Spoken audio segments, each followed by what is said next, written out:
How do you see this latest announcements of the waivers not being renewed, and how will Iran cope? Thanks for having me. Well, as a matter of fact, there are a number of issues to be discussed in here. One is the real impact of the decision on Iran and on global economy.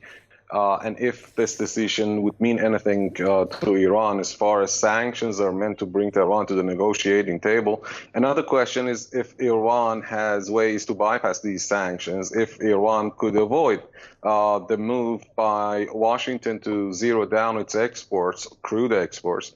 And if it could, Iran's supplies could be replaced by anyone, including Saudi Arabia and the UAE. Well, first things first, this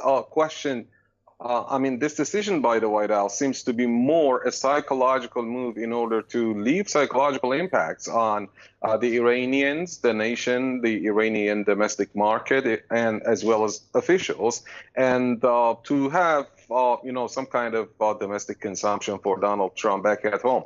Why? Because Iran has proved to be able to bypass the sanctions.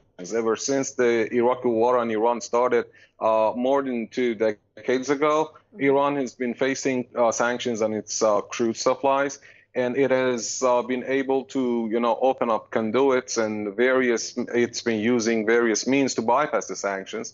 Just to put it, in a nutshell, I'd rather mention that the United States mentioned that they meant to bring Iran's crude supplies to 1 million barrels a day ever since they reimposed the sanctions.